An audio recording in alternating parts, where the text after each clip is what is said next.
పూరా లోకల్. భారతదేశంలోనే ఉంటున్న ముస్లింలు కొందరు స్లీపర్ సెల్గా పాకిస్తాన్ ఉగ్రవాదులకి వాళ్ళకి పనిచేస్తున్నారు.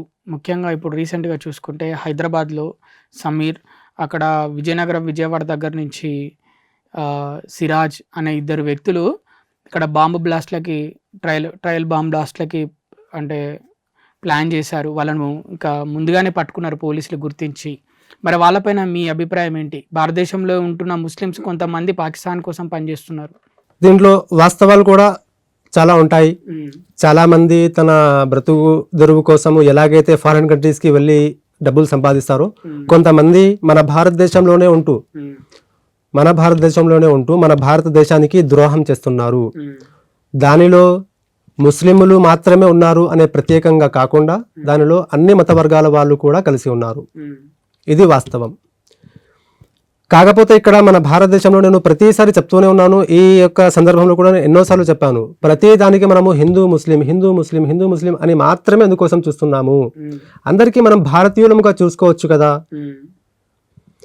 అలాగే ఇప్పుడు మీరు ఇద్దరు వ్యక్తుల ముస్లిం పేర్లు మీరు ప్రస్తావించారు. వీళ్ళిద్దరు హైదరాబాద్లో ఒకరు, విజయవాడలో ఒకరు ఉంటారు అని మీరు చెప్పారు. వాస్తవం అలా ఉండొచ్చు. ఎక్కువ నాకు ఆ న్యూస్ అయితే నాకు దొరకలేదు, కానీ వాస్తవం ఉండొచ్చు. చాలా మంది ఉన్నారు కూడా ముస్లింలు భారతదేశంలో పాకిస్తాన్కి ఇన్ఫర్మేషన్ ఇచ్చే వాళ్ళు చాలా మంది ఉన్నారు. కానీ ముస్లింలు మాత్రమే ఉన్నారా అంటే, ముస్లింలు మాత్రమే ఉన్నారు అంటే అది తప్పు. ముస్లింలు మాత్రమే లేదు. ఒక యూట్యూబర్ కూడా జ్యోతి మల్హోత్రా, ఫేమస్ యూట్యూబర్, అలాగే బీజేపీ యొక్క కార్యకర్త కూడా. నేను కూడా బీజేపీ యొక్క కార్యకర్తనే, ఆమె కూడా బీజేపీ కార్యకర్తనే. అంత మాత్రాన బీజేపీ ప్రభుత్వము బీజేపీలో ఉన్న నాయకులకు ఇలాంటి టెర్రరిజాన్ని సృష్టించమని ఆదేశిస్తుందా అంటే అది కరెక్ట్ కాదు, అబద్ధం. అది చాలా మంది మన పార్టీలో ఉంటారు. ఎవరి మనసులో ఏముందో మనము అందరం చూడలేము, లోపల మనం చూడలేము. లోపల ఫీలింగ్స్ ఏమున్నాయి, మన పక్షాన వాళ్ళు ఏమని ఆలోచిస్తున్నారు, అది అందరూ కూడా ఆలోచించలేరు. ఒక మంచి పని చేయడానికి మీరు ముందుకు వస్తున్నారు కదా, సరే రండి, వెల్కమ్ అని మా బీజేపీ ప్రభుత్వం వాళ్ళకు స్వాగతిస్తుంది.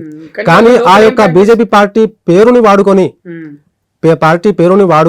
ఆ యొక్క సత్తాను వాడుకొని ఇక్కడి నుంచి మన ఆర్మీ యొక్క సిద్ధాంతాలు ఏమిటి, ఏ చర్యలు తీసుకోబోతున్నారు అనే ఒక ఇన్ఫర్మేషన్ ని ఆ జ్యోతి మల్హోత్రా కానివ్వండి, జాఫర్ హుసేన్ ముస్లిం వ్యక్తి, అలాగే పలక్ షేర్ మసీహ్ అనే క్రిస్టియన్ వ్యక్తి ఉన్నాడు, అలాగే సూరజ్ మసీహ్ అనే క్రిస్టియన్ వ్యక్తి ఉన్నాడు, దేవేంద్ర సింగ్ అని సిక్కు వ్యక్తి, వీళ్ళందరూ ఇండియాలోనే ఉంటూ, ఇంకో వ్యక్తి పేరు ప్రస్తుతం లేదు, ఉగ్రవాదులు. వీళ్ళందరూ ఉగ్రవాదులే. ఉగ్రవాదం అనేది కేవలం ఇస్లాం ధర్మంలోనే కాదు, ఉగ్రవాదం అనేది మనిషి యొక్క వ్యక్తిత్వంలో ఉంటుంది. ఏ ధర్మంలో ఏ మతంలో అనేది ఉండదు.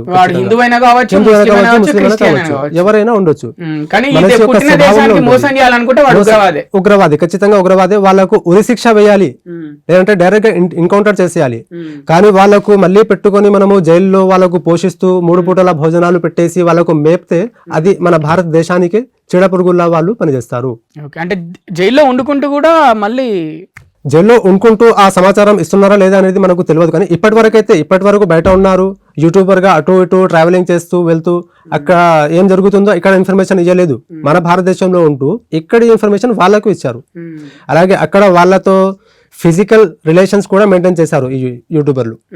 జ్యోతి మల్హోత్రా అని ఏదైతే పేరు ప్రస్తావించారో ఫిజికల్ రిలేషన్స్ కూడా మెయింటైన్ చేశారు. అయితే ఉగ్రవాదాన్ని మనము కేవలం ఒక మతంగా, ఒక కులంగా, ముస్లింలలో మాత్రమే ఉగ్రవాదులు ఉంటారు అని కాకుండా మనిషిలో ఉగ్రవాదం ఉంటుంది, మతంలో కాదు. ఇది క్లియర్ కావాలి. ఉగ్రవాదం అనేది మనిషిలో ఉంటుంది, మతంలో కాదు.